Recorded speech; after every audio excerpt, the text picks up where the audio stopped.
Hey guys, and welcome to the wrap up. This is the official Raptors Republic live post game show where we recap, dissect, and have some fun talking about the latest Raptors game. Again, if you were here hoping to hear the voice of our friend Samson Folk, unfortunately, he won't be here tonight with the Raptors Republic reaction podcast. But fortunately enough, I should say, we are here to recap the game for you. So again, this is a live show. So if you are following live, you're going to see the best tweets and some of the best moments flowing across the screen throughout the show. And if you're listening to the podcast, buckle up. We're going to have some fun. I'm your co-host, Sahal Abdi, and tonight, as always, we have my co-host here with me, Oren Weisfeld. If you all could like, obviously, and comment, and hopefully subscribe if you still haven't already. I mean, if you're following us at this point, hopefully you've subscribed to our channel. Turn on the post notifications, do all of that for that. And Oren, tonight, I quickly wanted to get into the game as soon as we could because for me, this was a bounce back win for the Raptors. They beat the Houston Rockets 122 to 111, moving the Raptors back to 500 on the season. They're now 7-3 in their last 10 games, so they're looking good again. Some notable injuries for the game, Oren, was Pascal Siakam was out for Toronto and Christian Wood was out for Houston. Any quick thoughts, Oren, you had about the game, about that little Houston run specifically at the end? Yeah, well, I mean, I think we could start off talking about the fact that the Raptors had no coaches. That seems like a big deal, but it Yeah, didn't feel like a big deal. I don't think at any point in the game. Even yeah, Pascal's absence, I thought, I was watching the game to kind of see how is this team gonna react to not having Pascal there. And it turns out that they reacted really well, and they just filled his hole with, a bunch of guys stepping out in the ilk of Norm Powell, Fred, and obviously Kyle had a really huge game. And their bigs, who kind of, they didn't start small. Instead, they went Boucher and Baines played a lot. Their bigs, I thought, played really well. So in terms of like that adjustment, because I'll just start there. I thought, yeah, like Nick Nurse on the sideline he wasn't that missed in this one game sample size. What do you think? yeah, for sure.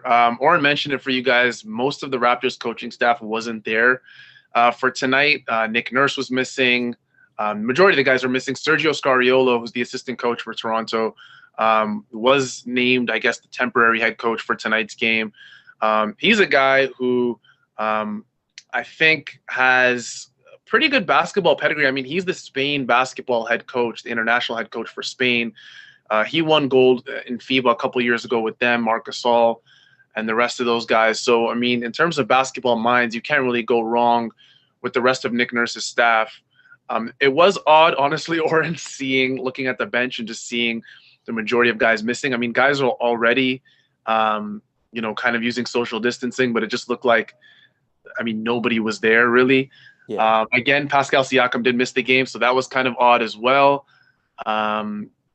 A quick question, Oren. This is kind of strange, but for me, Sergio, why was Sergio there and Nick Nurse and the rest of them weren't? I mean, I'm sure you don't know the actual answer to that, but No, I why think do I you think? do. I think I do. Oh, okay, okay. Sergio was just in wherever the FIBA camp was. He was away Okay. for the team for like 2 weeks coaching Spain.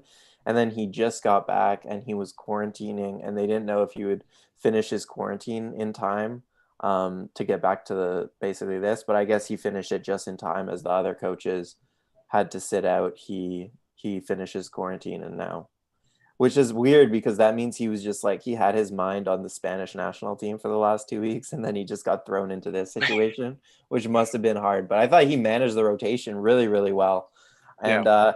and he got a nice little challenge, which Nick Nurse. Sergio's challenge rate of 100% is much better than Nick Nurse's, who I think comes in around like, I don't know, 15%. He's not very good at it. No, no, he's not. I feel like Nick Nurse, when he's challenging calls on the court, it's more, it comes out of anger more than anything for him. I And wanted like to Kyle quickly, Lowry's like demand to challenge something. yeah, that as well. I mean, when Kyle Lowry's telling you to challenge, you can't really say no to that. I mean, Chris Boucher, I feel like when he fouls anybody, he's telling them to coach the challenge, but when it's Kyle Lowry, it's totally different. The Raptors did struggle, Oren, offensively early. Houston was kind of switching everything. You don't see that a lot from teams. I mean, you see it from Toronto all the time. Toronto's kind of used to the more, classic defensive approach where like teams are, they aren't switching really, and there's mismatches for Toronto that they can attack, that's created by their screens. Early in the game, Toronto kind of kept it close. But Houston, I think one of the most interesting points of the game was that, relative to the opponents Toronto have faced in the last few games, Houston in this game was doing a lot of driving and kicking, which is kind of John Wall's strength. But when I looked up the stats, Oren, they shoot terrible from the three as a team. So all this driving and kicking, which is a lot of what the Raptors do as well, was it helping out Houston or was it hurting them, did you think?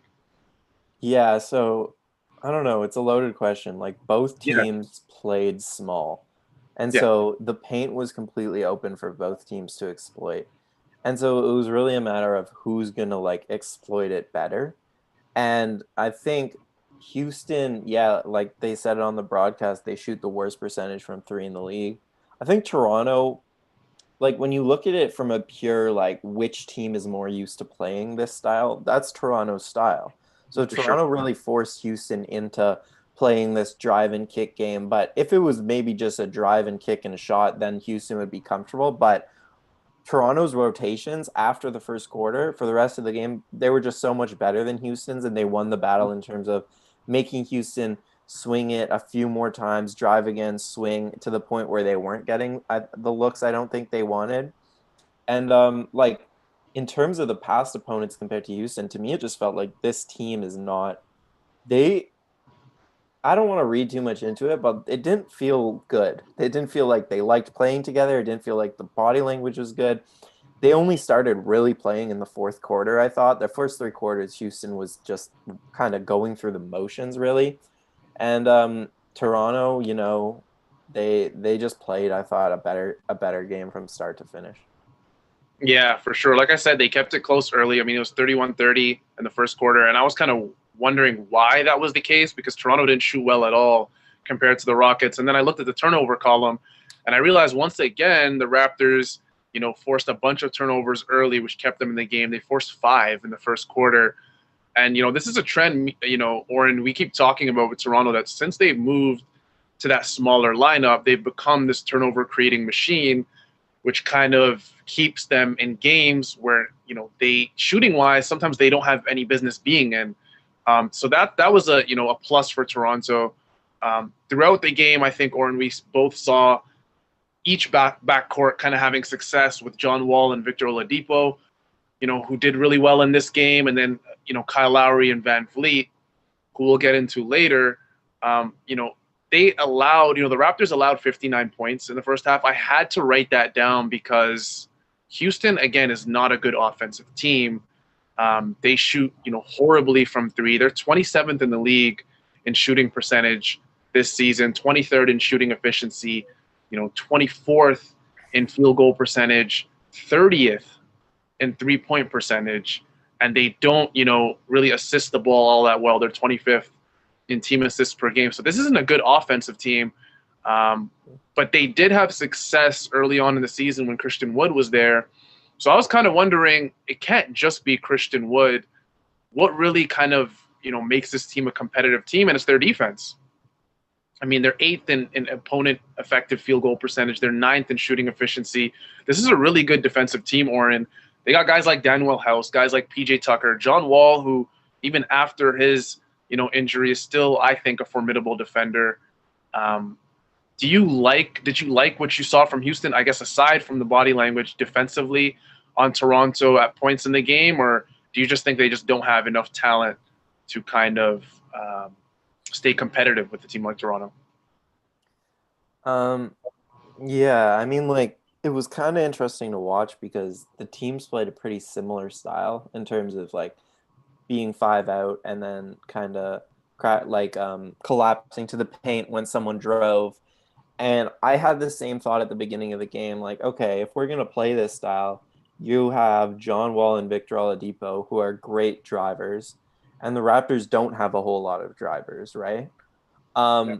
But I honestly like some Raptors just impressed me that I didn't really think would have big games. Like, okay, Norm Powell, I expected at the start of the game he would have a big one because he's their best, he's their best blow by guy. He's one of their best finishers at the rim.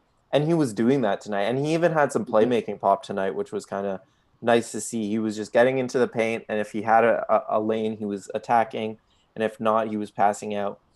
But then, like, it's hard for me to say whether it was, bad defense or good offense. I think I would honestly just say a little bit better offense from the Raptors' perspective because some of Lowry's buckets were pretty unstoppable. Fred, who, I mean, we might as well get into it now because I don't think our producer is going to get us clips. So we might as well get into, like, all this right now. Fred really impressed me because the start of the game, he kept going to the rim and he kept getting blocked, trying to get fouls, not getting anything his way. And I was like, okay, you need to, like, chill. You need to look for your teammates, get a paint touch, then pass out.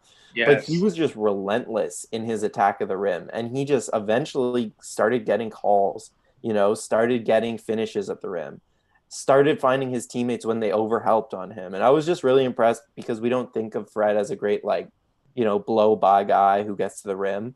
But tonight he did a really good job just, like, operating in that paint area. Yeah, for sure. I was impressed with Fred. And like you said, Norman Powell, I think, was one of the best players on the court, at least offensively. Fred, he was 10 for 15 from the field, which is crazy because, Norm's shot profile is not that of a guy that you would expect to go 10 for 15 in a game. He's shooting every type of shot there is. He's shooting a mid-range jumper, off the dribble threes. He's coming off curls. He's attacking the rim. So 10 for 15 is a great number for Norm. He had 30 points. He was a plus 15 on the night.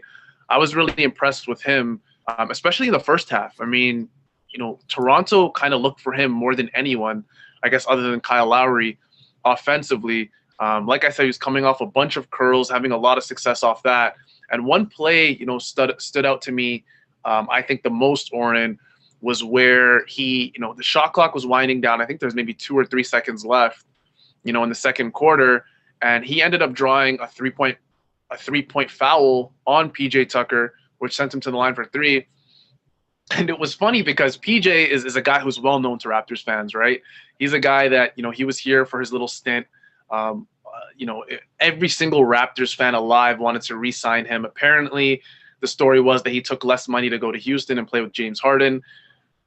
I mean, it is what it is. Only one team has a ring since then. But, I mean, that's not the point. PJ in that play was he at first it looked like he wanted to argue with the foul, and then I saw the replay, and then that's when I think he saw it as well, either on the Jumbotron or maybe he just knew the whole time, and he just knew there was no arguing with that. I mean, he didn't give Norm a place to land at all, and he hit him on the arm. So it's like it was a double shot for Norm.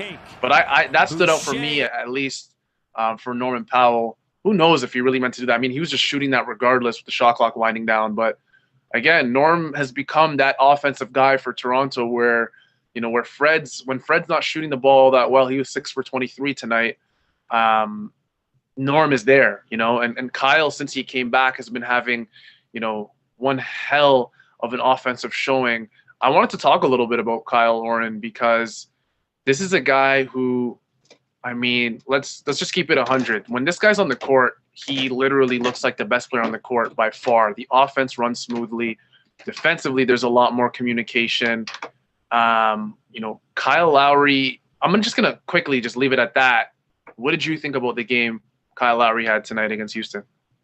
Yeah, no, he was excellent. It's two really good games in a row for Kyle. And, he's had a little bit more of an up and down season than I think we're used to seeing from him. Yeah. And then also a couple small injuries don't help.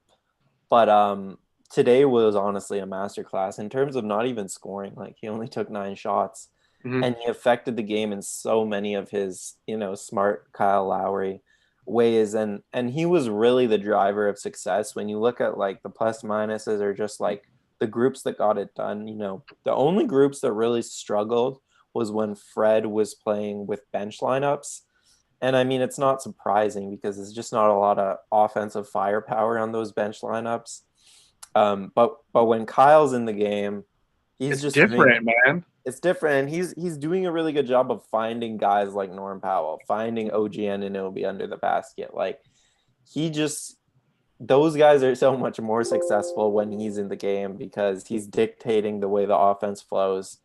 And like as a playmaker too, I think he's been, I don't know if it's chemistry, like developing a little more chemistry with guys like Baines and Boucher or what it is, but he's slinging like a couple passes a game now that you're just like, wow, like that are just like he's finding these seams that you cannot see watching the TV, and he'll put it through, and it's just like, all right, well, there's an easy bucket for you. You're welcome. Yeah, Oren, this is one of those games for me where you literally watch Kyle Lowry, and this is one of those games where you think this guy has to be like regarded as one of the best guards in this league because he's a multi-dimensional player. Like you said, he affects the game in so many ways. I just looked at the box score. I didn't even know, Oren, that he had a triple-double. He had 20 points, 11 rebounds, 10 assists. He was a plus 22, led everybody by a huge margin in the plus-minus category. Like you said, only 9 shots. He was 4 for 5 from 3, didn't miss a free throw. He had 3 offensive rebounds, which is crazy because Lowry's barely 6 feet. I mean, I know Houston was playing a small lineup, but box score tells you, the same thing your eyes tell you with Lowry in this game. He, to me, was the best player on the court. And that's an interesting point you made with the bench units because that's what I wanted to get into myself. Do you think, Oren, that Kyle kind of has that success with the bench unit because he's just a much better playmaker and sees the court so much better than Fred VanVleet? Or do you think it's just a natural thing with team chemistry with guys like, McCaw, who play in such short stints, and Boucher and all these guys having such great chemistry with Kyle? Yeah, no, I think it's just like a mix of things that comes with being in the league for so long and being such a smart player. You pick up these tricks along the way that help you succeed. Like no matter which way the game is kind of rolling, you can figure out little ways to turn it around in your favor. And like Fred, give him credit because he's becoming so much better of a playmaker. He's becoming so much better of like your point guard on the floor without other point guards, but it's still his first year really doing that. So he just needs time to really like prop up bench units of, Utah, Bembry, Baines. Like those guys are not easy to prop up on the offensive end. Kyle doesn't, and we look at that and we go, oh, Fred should be able to do this. If Kyle can do it, Fred, why can't he do it when he's on the court? But like Kyle is like a Hall of Fame player. You can't just compare other point guards to him very easily. And I think Fred will slowly get better at that side of the game as in being the only real playmaker on the floor. Yeah, for sure. There's only 2 DNPs in this game. I believe the Raptors went 12 deep again, or possibly 11. I quickly wanted to get into, you briefly mentioned Utah Watanabe, and he played 17 minutes. This is a guy who, Oren, will miss a game or 2 or 3, won't play at all, DNP, and then he'll come in and be expected to kind of produce in the 10, 15, 20 minutes that he's given. He played 17, like I said. He had 4 points, 4 rebounds. You mentioned so many times that, he's such a good rebounder on the court. You see his energy is totally different. Like he stands out. Utah, you don't even have to be watching Utah Watanabe, and he just stands out completely on the court. He was a -5, but I don't think the box score really tells all for Utah. I think he was, a plus in this game for Toronto. He's a very good defender. There was one possession specifically, Oren, where he was guarding John Wall so tight on the perimeter, and I was kind of wondering why, because John isn't really known for his, perimeter shooting. He's known for his slashing, and I think John Wall immediately saw it and was like, all right, clear out. Everybody clear out.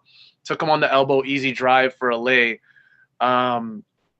Did you like what Watanabe did today in his 17 minutes? Did you like kind of the energy that he brought to the game? Yeah. He was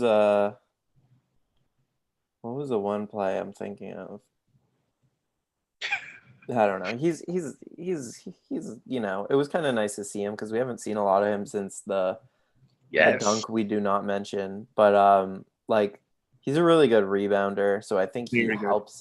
He really helps to like be in those kind of transitional groups. And I feel like that's a pretty good transition into just the rebounding in general, because the Raptors out rebounded the Rockets pretty well by 11, despite them both playing small pretty much the whole game.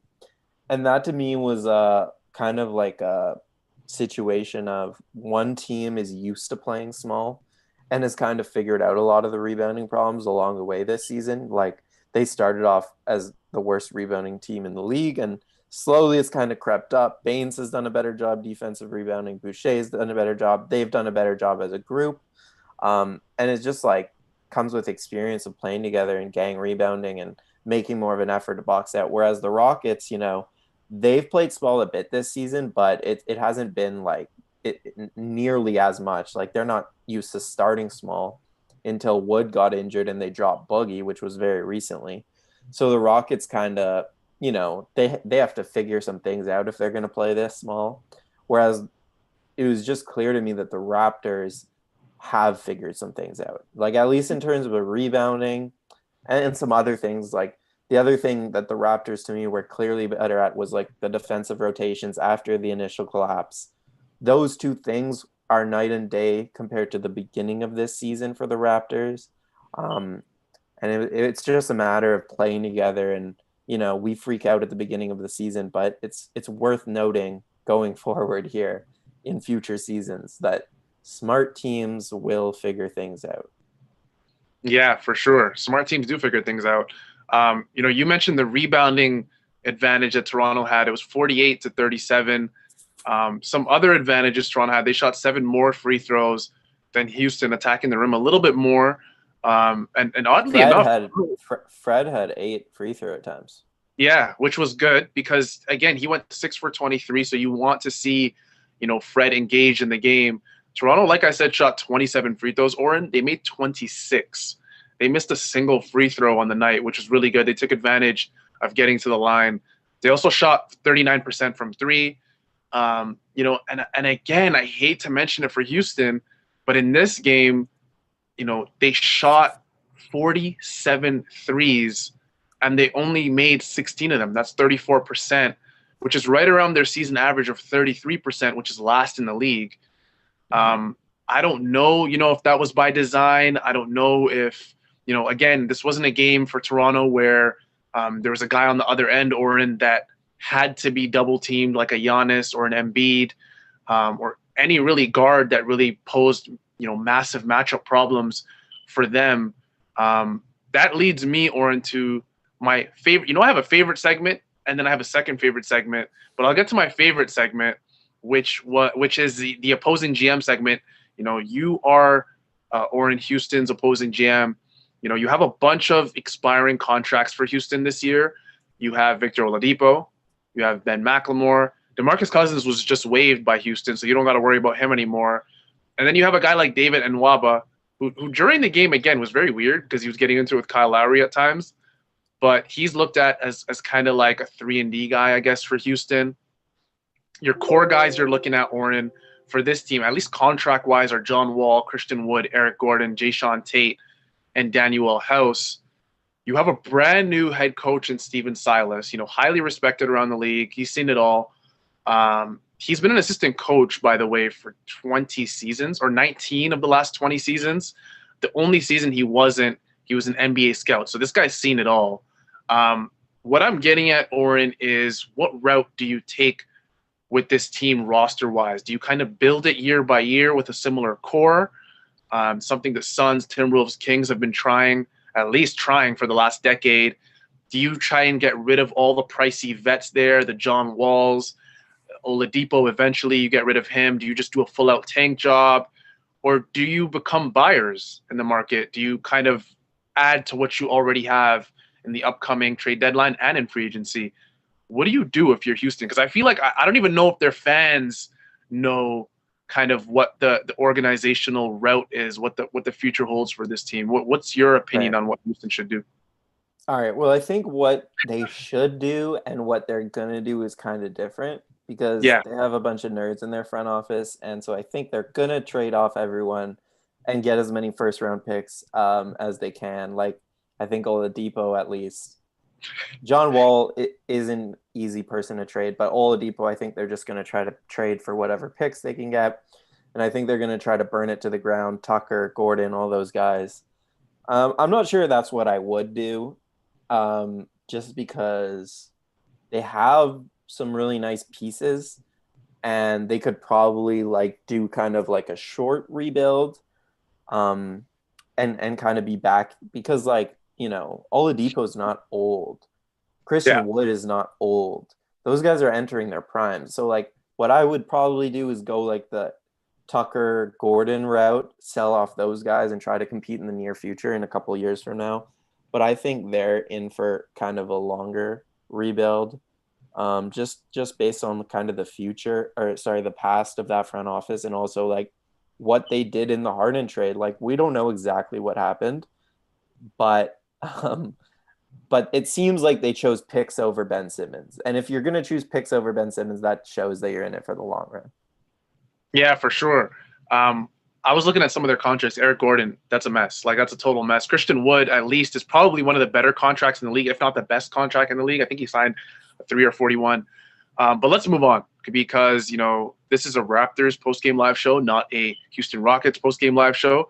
I wanted to get into, Oren, my second favorite segment, which is the Raptors turning point of the game, which is essentially the dagger of the game, where it started off. It was late in the game. I believe two or so minutes left in the game. Norman Powell drives to the hoop, dishes it off to Chris Boucher, who was semi-open, I want to say, from the corner. He misses. The ball eventually leaks out, ends up in Kyle Lowry's hands. And Kyle Lowry, I mean, at this point, we talked about it. He's going to find the open guy no matter what. He finds Fred VanVleet at the top of the key, and that ended up being the dagger. Fred VanVleet hit it. The Rockets called a timeout. And I think the Rockets at that point knew the game was over. That was the wrap-up turning point of the game. Did you enjoy that play? Because I felt like it was kind of like the basketball gods coming together and going, okay, if this is going to miss from Chris Boucher, we're going to put it in Kyle Lowry's hands and see what he can do with it. Did you enjoy that play? Yeah, I mean, pretty good pass from Norm. We don't see that much from him. And OG Yeah. deserves a ton of credit. I thought that was going to be called a foul. It was pretty borderline just because it was so aggressive. But OG definitely deserves a lot of credit for tipping that ball out to Kyle, who found Fred and who did the rest. But yeah. Yeah, that was a good play. Did you want to get into any other clips for yourself or? Yeah, sure. Yeah, if we have it here, I have a clip that people were talking about on Twitter just because it was a pretty special play. A lot of times I get into more X's and O's stuff, I guess, but Yeah. this was just kind of beautiful. So it's also important to highlight the beauty once in a while. And it was just Fred kind of attacking the paint, drawing a ton of help. And this only happens in terms of this amount of help only happens because he was having his way in there for most of the game. Like I said, after the first quarter, he was just getting to the line, or he was actually finishing at the cup, or he was spraying it out. And in this play, Houston clearly felt that. They overhelped on him, and he just dropped a really nice bounce pass to Bembry, who did the rest, and had a ridiculous layup. Probably got fouled, like double clutched it, and yeah, had the reverse kind of layup there. So beautiful on both of their parts, especially Bembry for that finish. And like maybe we can just finish off here talking about Bembry a bit, even though I feel like we do it every episode. It just can't be stated enough that like I don't know, like it requires a little bit of luck, like being an NBA team and being a good one. Like Rondé Hollis Jefferson was nice last Yeah. season, but he didn't play in the playoffs for obvious weaknesses. And I feel like in Bembry, they really just found a guy off basically the scrap heap in terms of being on a minimum deal, who's a real guy. And 4 for 6 today. He just is a playoff guy to me. He's pretty multi-dimensional in terms of he can be a playmaker with the ball in his hands, or he can play off ball. He's a really good transition playmaker. He's just a nice, good defender. Yeah, we say it every week, but it's really important that they have him on a minimum deal this year, I think.